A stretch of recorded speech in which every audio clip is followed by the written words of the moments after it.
My CEO fired me after 30 loyal years, but his shocking mistake paved my path to ultimate revenge. The sterile conference room air hung heavy, thick with the scent of ambition and stale coffee. Elias Vance, a man whose 62 years had etched wisdom into his eyes and patience into his very posture, sat across a polished mahogany table from Maximilian Croft. The cool, almost clinical precision of the room, with its minimalist art and silent climate control, seemed to mock the seismic shift about to occur. Maximilian, a man in his mid-40s, sleek and sharp in his tailored suit, leaned back with an air of almost condescending triumph. His smile, too wide, too confident, stretched across his face as he delivered the final, chilling words. Elias observed the slight tremor in Maximilian's left hand, a minute tell of the man's underlying insecurity, despite the outward bravado. Elias, Maximilian began, his voice smooth, devoid of any genuine empathy, a tone Elias had come to associate with pronouncements of corporate ruthlessness. Your 30 years of service are appreciated. Truly. But in today's dynamic landscape, we must be agile. Lean. We're moving forward, embracing innovation. Your role, and frankly, the entire archaic archiving department, no longer aligns with our vision. It's simply not cost-effective. Elias merely nodded, a slight, almost imperceptible tilt of his head. His gaze, calm and steady, met Maximilian's. The CEO shifted uncomfortably under the older man's serene scrutiny, expecting an outburst, a plea, perhaps even tears. Elias had seen such reactions countless times from others in similar situations. But Elias offered none of it. His mind, accustomed to processing vast amounts of information, was already several steps ahead. Instead, a faint, knowing smile touched the corners of his lips, a secret held close, a silent promise to himself and to the integrity of the company he had served. The smile was not one of defiance, but of profound understanding. He knew something Maximilian did not, something the younger man, blinded by his own superficial metrics, could never comprehend. Effective immediately, Elias, Maximilian continued, his voice gaining an edge of impatience, frustrated by Elias's unexpected composure, your employment is terminated. We'll ensure a smooth transition. Your office will be cleared by the end of the week. All those old documents, your personal notes, cross-references, the whole system you've built, frankly, it's all just unnecessary clutter. We'll be disposing of it. A clean slate for the future. The words hung in the air, disposing of it. Maximilian's self-assured pronouncement, meant to solidify his victory, echoed in Elias's mind not as a defeat, but as the very cornerstone of his silent, meticulous strategy. He knew, with a certainty that settled deep in his bones, that Maximilian Croft had just made the single most shocking and irreparable mistake of his career. The CEO, blinded by his own superficial vision and relentless pursuit of perceived efficiency, had unknowingly ordered the destruction of the very bedrock of the company, the Rosetta Stone to its past, present, and precarious future. Elias's smile widened fractionally. It was a private amusement, a recognition of the tragic irony playing out before him. He rose slowly, deliberately, his movements unhurried, as if he had all the time in the world, which, in a sense, he now did. Understood, Mr. Croft, he said, his voice a low, even rumble, a sound that conveyed not resignation but deep, quiet conviction. I will ensure everything is in order. And I sincerely wish you the best of luck with your clean slate. The subtle emphasis on clean slate was lost on Maximilian, who merely grunted, already dismissing Elias from his mind, eager to move on to his next conquest, unaware of the quiet storm he had unleashed. But Elias, as he turned and walked away, left behind not a defeated old man, but a calm, methodical architect of a justice yet unseen, a plan quietly brewing, ready to erupt with the force of 30 years of overlooked dedication. What exactly did Maximilian overlook? And why was Elias so incredibly calm? The true story, far from over, was just beginning. To understand Elias's serenity in the face of such brutal dismissal, one must first comprehend the quiet, almost monastic dedication that defined his 30 years at Omnicorp Global. His journey with Omnicorp began not with ambition for power, but with a profound, almost innate curiosity about information itself. As a young man, fresh out of university with a degree in information science, Elias had been drawn to the labyrinthine complexity of data, seeing it not as abstract numbers, but as the living pulse of an organization. He wasn't just an archivist, he was the company's institutional memory, its living, breathing data guardian. From the moment he first walked through Omnicorp's doors as a junior data clerk, a wide-eyed novice in a world of dusty ledgers and clunky mainframes, Elias had seen beyond the rows of numbers and physical files. He saw connections, patterns, stories waiting to be told within the seemingly disparate pieces of information. Each document, each transaction, was a thread in an intricate tapestry. His mind was uniquely wired to perceive these connections, to anticipate how one seemingly isolated piece of data might impact another, years down the line. His department, tucked away in the labyrinthine depths of the company's oldest building, was a world unto itself. It was a space often forgotten by the upper echelons, a place where time seemed to slow, where the scent of aged paper and ink mingled with the quiet hum of old servers. While the sleek new offices buzzed with digital screens and fast-paced meetings, Elias meticulously cultivated a dual system, a digital database, robust and complex for its time, but also an unparalleled physical archive. This wasn't just storage, it was a carefully curated, cross-referenced ecosystem of information. Every contract, every project report, every financial transaction, every internal memo, even seemingly insignificant communication, was not merely logged but understood in its broader context. Elias developed his own unique, highly personalized annotation system, a web of handwritten notes, color-coded tabs, and cryptic symbols that, to anyone else, would appear as unintelligible scribbles, a madman's scrawl, but to Elias, they unlocked the true meaning of the raw data. They were the critical metadata, the why and how behind the what, the contextual narrative that transformed mere facts into actionable intelligence. For instance, a small, faded sticky note on a 5-year-old contract might indicate a specific, unusual negotiation clause triggered only under certain obscure market conditions, a condition Elias had foresightly anticipated. A series of cryptic symbols next to a financial report might highlight a subtle pattern of resource misallocation that, while individually minor, collectively pointed to a systemic inefficiency or even a hidden liability. He often worked late, the only light in his section of the building emanating from his desk lamp, illuminating stacks of documents and his ever-present notebooks. The late hours were not a burden but a calling. He sacrificed holidays, weekends, and much of his personal life, not for recognition, for recognition was a rare commodity in his world, often overshadowed by the glamour of sales or marketing, but for a profound sense of duty. He believed, with unwavering conviction, that the integrity of this data, its complete and accessible history, was vital to the company's stability and long-term success. His system had, on countless occasions, quietly averted crises, provided crucial insights for strategic decisions, and unearthed hidden liabilities that would have crippled lesser organizations. He remembered the time, nearly a decade ago, when a major merger was almost derailed by a forgotten clause in an old acquisition agreement. Elias's meticulously cross-referenced notes had unearthed it just in time, saving the company millions and preventing a legal nightmare. Yet, these victories were always attributed to the brilliant strategic minds, in the upper echelons, never to the unseen archivist who held the keys to the kingdom. He was content to be the quiet guardian, the invisible foundation. He understood that true value often resided in the unseen, the unacknowledged.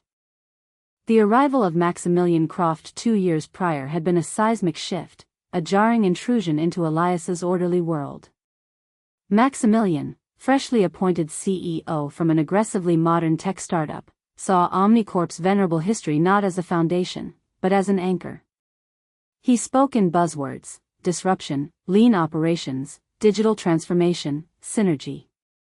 He viewed Elias's department, indeed Elias himself, as a symbol of the old guard, a relic that needed to be swept away in the name of progress. Their first true confrontation came when Maximilian proposed digitizing the entire physical archive, a process he imagined as a simple scan and shred operation, a superficial solution to a deeply complex problem. "Mr. Vance," Maximilian had stated, his tone impatient, a barely concealed contempt in his eyes, "we need to streamline. All these dusty files, these handwritten notes, it's inefficient. It's a waste of prime real estate. We'll simply scan everything, store it in the cloud, and dispose of the physical copies. Modernity demands it.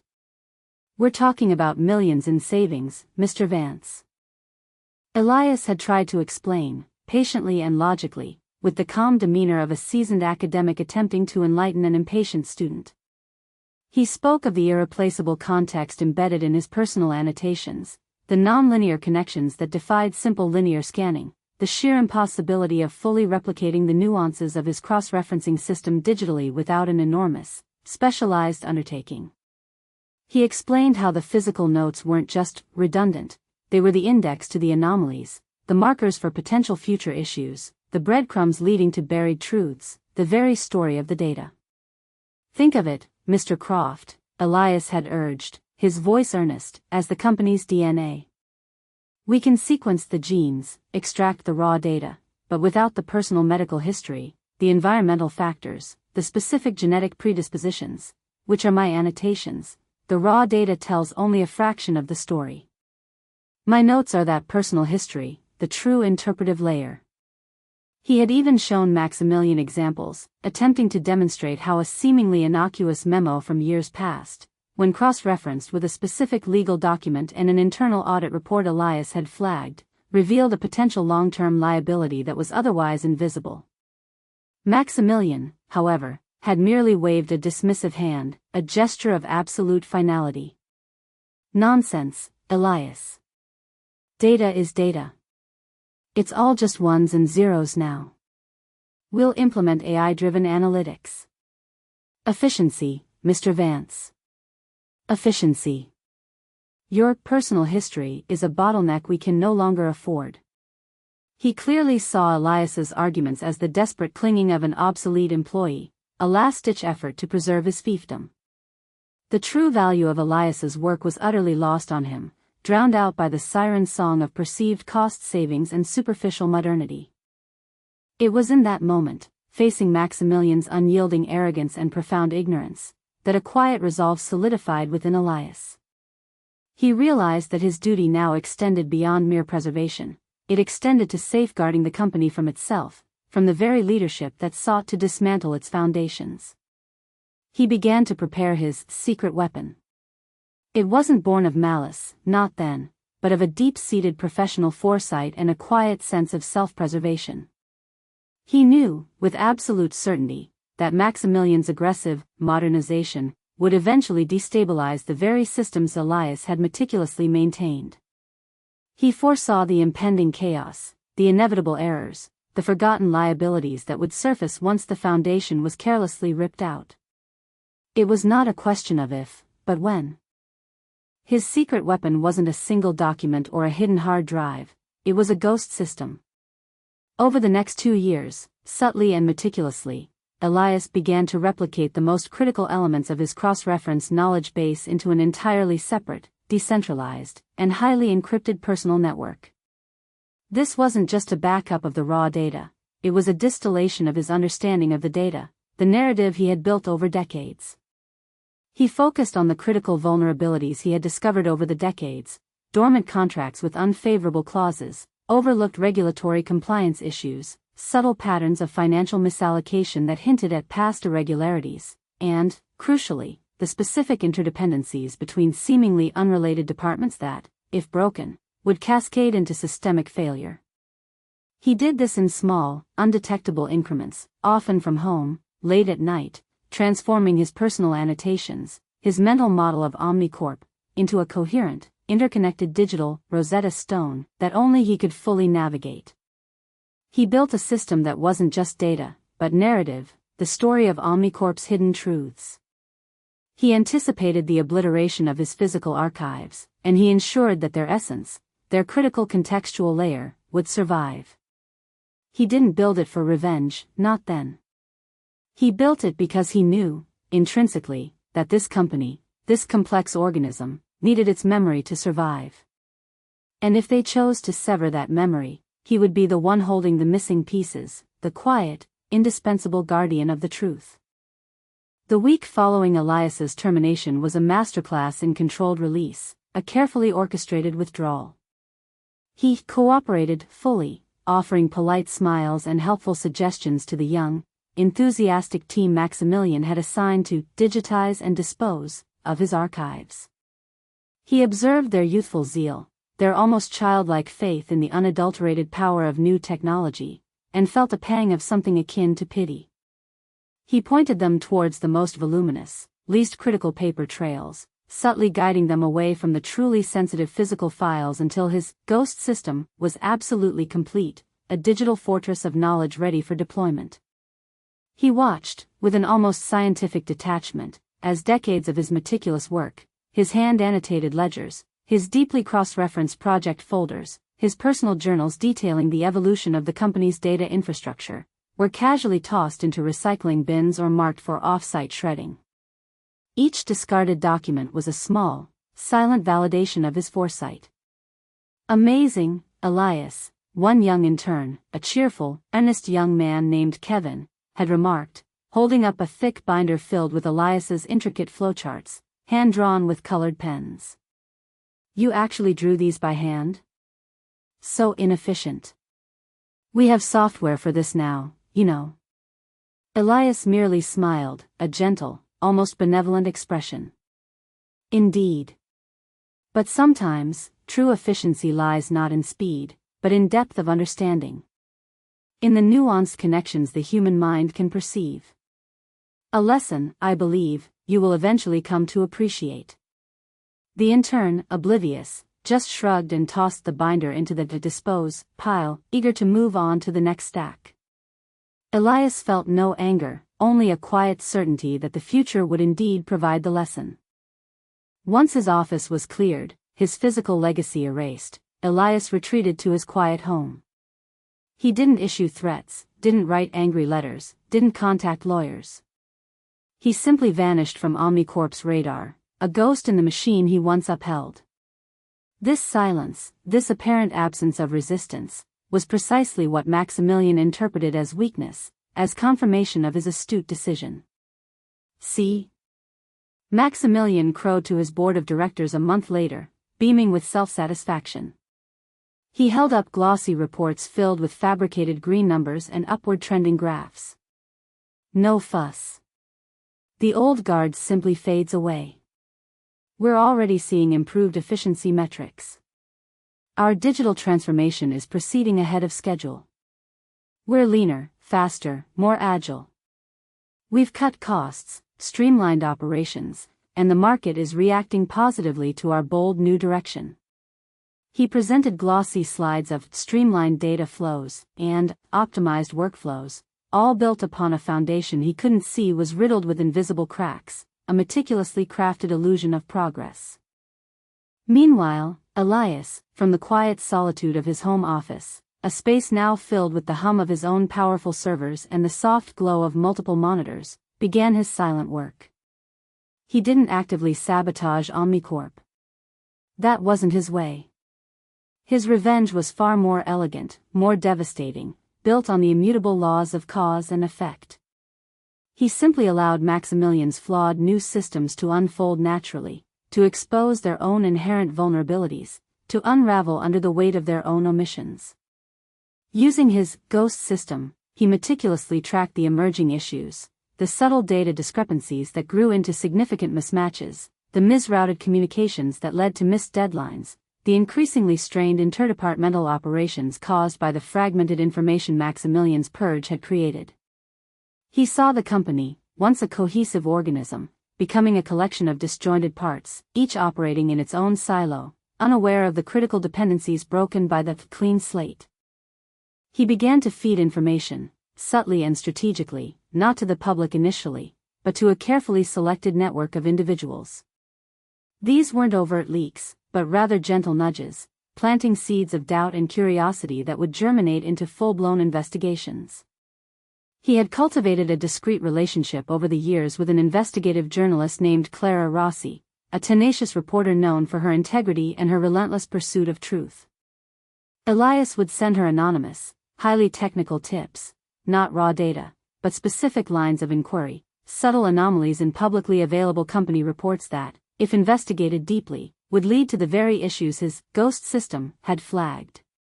For instance, he might point her to an obscure footnote in a quarterly earnings report, hinting that a seemingly minor accounting adjustment actually masked a deeper, systemic issue that would only become apparent when combined with information from an older, archived regulatory filing. He also discreetly corresponded with a few trusted former colleagues, senior managers who valued data integrity and understood the complexities of Omnicorp's operations, subtly guiding them to notice the growing friction within the company's operations, the inexplicable delays, the recurring, minor errors that were, in fact, symptoms of a much larger, systemic breakdown. Just keep an eye on Project Phoenix, Elias might hint in an encrypted message to a former colleague, disguised as an innocuous query about their retirement plans. I always had a concern about its long-term resource allocation, particularly considering the legacy infrastructure dependencies around Q3 of fiscal year 2024. Certain data points from our 2010 database indicated a potential bottleneck there, if memory serves. He phrased these hints as personal recollections, disguised as benign conversation, knowing his colleagues, astute and experienced themselves, would pick up on the underlying significance. These individuals, armed with just enough curated information to pique their professional curiosity, started to dig. They found inconsistencies that Maximilian's new, clean systems couldn't explain. The Zeigarnik effect began to take hold within Omnicorp itself. A growing number of unresolved issues, ignored alerts, and lingering questions began to create a pervasive, unsettling tension that no amount of Maximilian's positive spin could dispel. Employees felt it, their productivity flagged, morale plummeted as they struggled with fragmented information and non-existent historical context. Clients began to subtly sense it, delays became more frequent, customer service deteriorated as the lean systems failed to provide comprehensive answers. The company was becoming a house built on sand, meticulously landscaped on the surface, but lacking a true foundation, its memory erased by an arrogant hand. Maximilian, blinded by his growing ego and the initial superficial successes of his digital transformation, remained oblivious. He dismissed the rising internal anxieties as resistance to change and the subtle external pressures as market fluctuations. His arrogance swelled with each passing day, convinced he had masterminded a brilliant corporate overhaul, a testament to his own genius. He was setting the stage for his own dramatic fall, and Elias, the quiet archivist, was simply ensuring that the spotlight would be perfectly positioned when the time came. He didn't need to push Maximilian, he just needed to make sure he tripped over the very foundation he had so carelessly discarded, the truth he had so arrogantly dismissed as clutter. The air in the grand ballroom of the Omnicorp annual shareholder meeting crackled with an almost palpable anticipation. Maximilian Croft stood on stage, bathed in the glow of a massive LED screen displaying the sleek new Omnicorp logo. He was in his element, charisma flowing, a practiced, confident smile on his face, ready to deliver his triumphant address, the future of Omnicorp, a new era of profit and innovation. This was his moment, the culmination of 2 years of ruthless modernization, the vindication of his vision. He was about to announce record-breaking quarterly projections, attributing them solely to his bold initiatives, the very initiatives that involved purging Elias and his obsolete archives. Suddenly, a ripple went through the crowd. Not a cheer, but a collective gasp, followed by murmurs that spread like wildfire.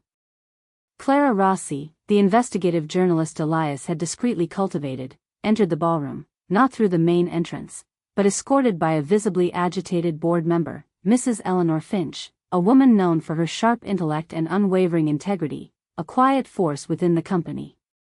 Mrs. Finch's face was set, a grim determination in her eyes. With them, calm as a lake at dawn, walked Elias Vance. He wore a simple, impeccably tailored dark suit, the same quiet dignity he always possessed. He carried no briefcase, no stack of papers. Just a small, elegant tablet, an unassuming device that held the weight of Omnicorp's true history. Maximilian, mid-sentence about unprecedented synergy and unleashing shareholder value, faltered. His eyes narrowed, his face blanching as he recognized Elias, a ghost from his discarded past. The blood drained from his face, leaving it an ashen mask. "What is the meaning of this?" he demanded, his voice suddenly losing its polished smoothness, a raw edge of panic creeping in, betraying the carefully constructed facade.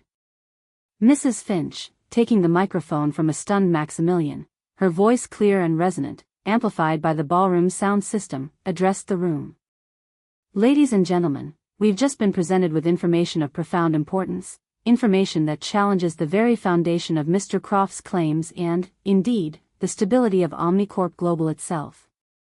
She gestured towards Elias, her gaze conveying immense respect. "Mr. Elias Vance, our former head archivist, has, through his unparalleled diligence, preserved the true institutional memory of this company. Memory that Mr. Croft chose to discard."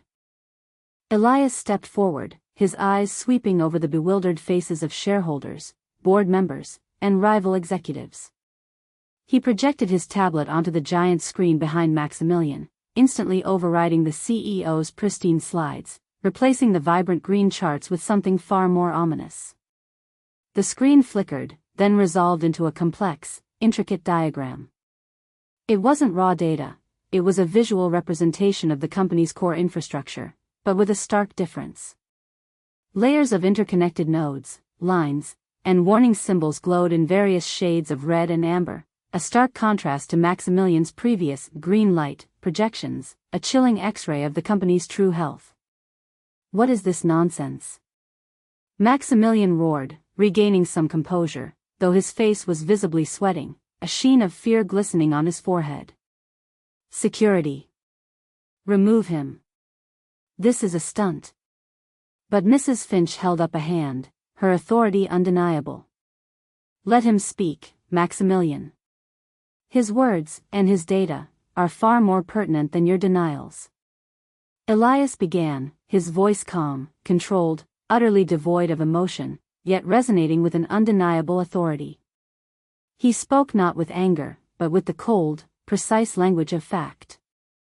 "For 30 years, I meticulously mapped the operational DNA of Omnicorp. I understood its vulnerabilities, its historical liabilities, its hidden interdependencies. When Mr. Croft ordered the destruction of my comprehensive archives, he believed he was clearing clutter. What he actually did was blind Omnicorp to its own critical infrastructure, sever its historical context, and amplify every dormant risk I had painstakingly documented. He eradicated the company's memory, leaving it vulnerable and blind." He tapped his tablet. The diagram on screen shifted, zooming in on specific nodes. These red nodes, ladies and gentlemen, represent critical vulnerabilities that have lain dormant within our legacy systems for years. Risks I had identified, mitigated, and documented with specific protocols. He zoomed in on a cluster, revealing intricate details. Project Stardust, for instance, a major initiative launched 3 years ago. Its success, Mr. Croft, was entirely dependent on a specific, non-replicable data synchronization protocol rooted in an older, now discarded server array. My notes detailed this intricate dependency, the subtle code necessary to keep it stable. Your new systems, in their zeal for efficiency, bypassed this protocol entirely, leading to a catastrophic data integrity breach that will manifest within the next 6 to 8 weeks, compromising critical client data and incurring astronomical regulatory fines, potentially in the hundreds of millions. Maximilian scoffed, a desperate, high-pitched sound. Preposterous. We've run simulations. Everything is sound. Our AI models confirm it. Your simulations, Mr. Croft, Elias countered, his tone unwavering, were based on incomplete data. Because the historical context, the anomalous behavior patterns, the specific if-then scenarios I had documented in my personal notes, which you ordered destroyed, were not, and could not, be factored in by your new, streamlined digital models. They were designed to see only what you wanted them to see, not the hidden truths. He moved to another section of the diagram, tapping another cluster of warning signs. Here, he said, pointing to a sprawling network of amber lines, we see the hidden financial irregularities.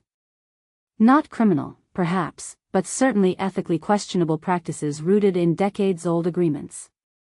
Decades-old contractual obligations, dormant until specific market conditions are met, conditions which are now rapidly approaching.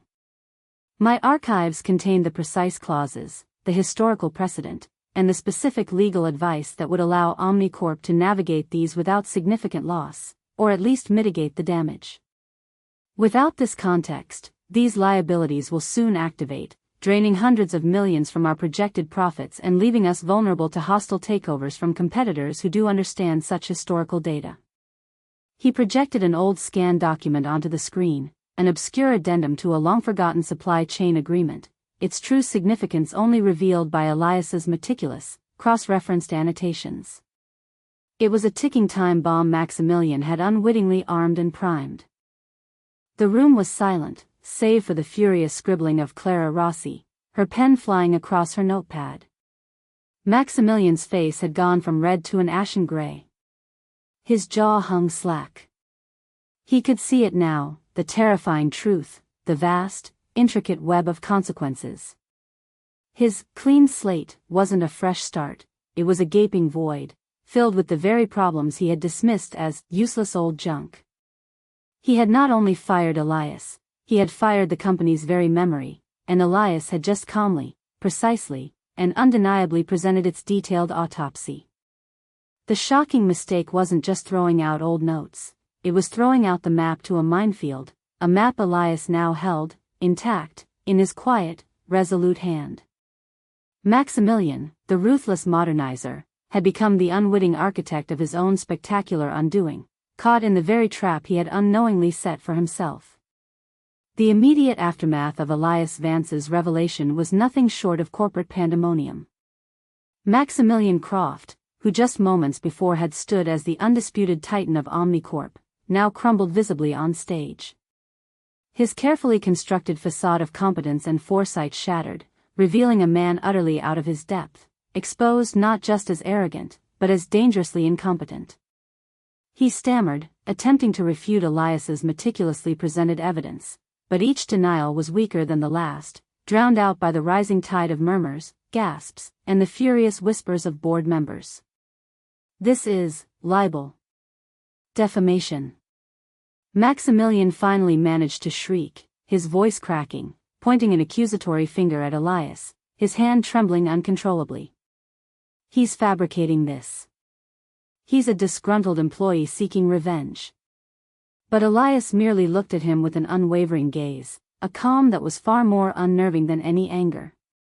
The data speaks for itself, Mr. Croft. And the consequences, I assure you, will speak far louder. Mrs. Finch, along with several other key board members who had been quietly fed information by Elias's subtle nudges, swiftly took control. They moved to table Maximilian's proposed initiatives, demanding an immediate, independent audit of all the new systems against Elias's preserved historical data. The journalist, Clara Rossi, was already furiously typing on her laptop, her face alight with the thrill of the exposé, the headline already forming in her mind. Within hours, the news hit the wire. Omnicorp's CEO's modernization efforts under fire after ex-archivist reveals critical flaws and hidden liabilities. The stock market reacted violently, Omnicorp's shares plummeting as investors panicked, suddenly faced with the terrifying prospect of undisclosed liabilities and systemic vulnerabilities that had been actively concealed by the very person meant to lead them forward. The value wiped out in a single afternoon dwarfed any savings Maximilian had ever boasted. The following days were a blur of crisis meetings, emergency board sessions, and an internal witch hunt for answers.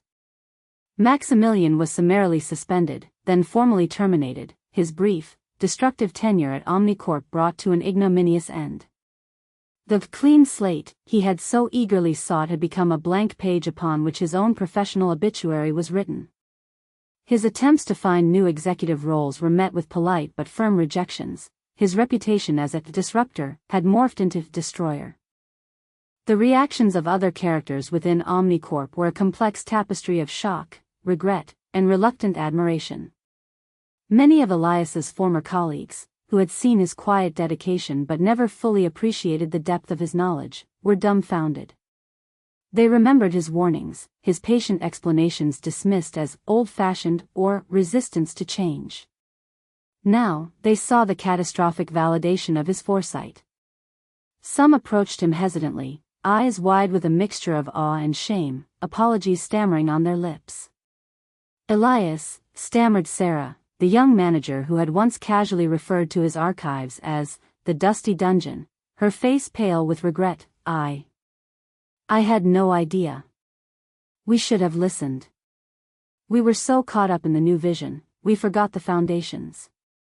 We let him blind us." Her voice was thick with unspoken guilt. Elias offered a small, understanding smile. He saw her genuine remorse. "Sometimes, the most valuable lessons are learned from the most painful mistakes, Sarah. The important thing is that the company has a chance to learn now, to rebuild. The memory is restored." He harbored no bitterness, no schadenfreude. His satisfaction was not in Maximilian's downfall, but in the preservation of the company he had dedicated his life to, and the vindication of his quiet, meticulous work. He hadn't sought to destroy Maximilian, but simply to reveal the truth, and the truth, in this instance, was utterly devastating to the CEO's carefully crafted image. The revelation was not an emotional outburst, but a surgical strike of irrefutable fact, delivered with the quiet wisdom of a man who had always understood the unseen patterns of consequence. 6 months had passed since the dramatic unveiling at the Omnicorp shareholder meeting. The dust, though still settling, had largely cleared. Omnicorp Global, shaken to its core, was undergoing a painful but necessary restructuring.